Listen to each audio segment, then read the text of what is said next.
Do you care really how much a guy makes as long as he is able to, like, you know, take care of himself? I would say most women care to some degree about a man's income. Well, no, of course, we're not asking for, like, a fucking homeless guy, but I'm asking, like, a guy who's just as stable as me is totally fine. Like, what?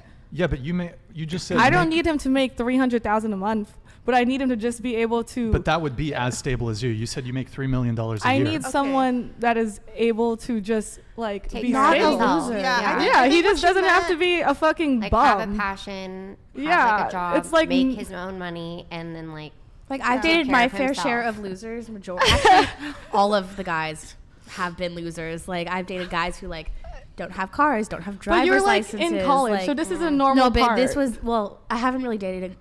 Yeah, This is college. This is a normal part. When you are like 25 plus, it's like men think like there's only two extremes. We either date a hobo or a millionaire. And it's like I could just date a guy who has a normal career, and as long as he has a passion and focus and like is able to provide for himself, that's totally fine. Yeah. You know, I don't really give a fuck.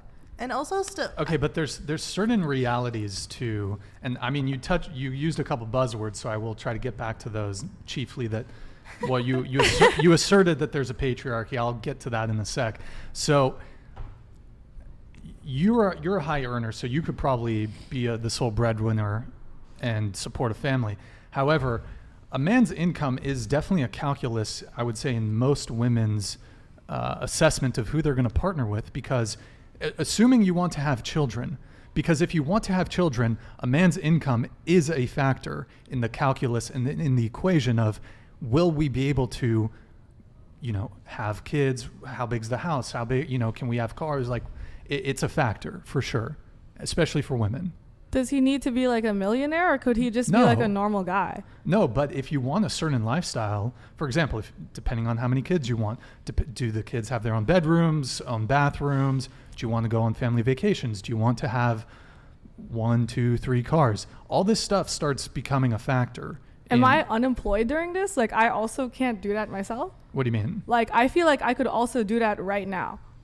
Even if I had kids, I could take them on vacations, and I just when you people make $3 million a year. This is fine, but you even when on vacation. But even when I didn't make that amount of money, I had very fulfilling relationships because the relationships I had were based upon the fact that I just liked this person, and they also liked me, and we spent time together and made an effort to appreciate one another. Also, you're right. You know, depending on if you want to have a family, if you want to have kids, all that stuff, you probably should date somebody who has the same goals as you and is actively working towards those goals. Because personally, I don't really want kids. So, you know, when income comes into play, it's not really income for kids. If I want my partner to simply earn enough for both of us to just have fun whenever we want.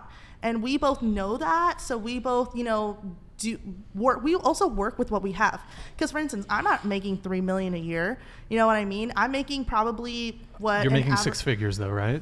Yeah, so yeah. I'm still making a good amount, but I am making an equal amount as to somebody who has like a more, I guess, societally accepted job, like a normal career. But I think when women look into men who are making a certain kind of money, it's not really about the money. It's about the goals and how they're going to work to achieve those goals.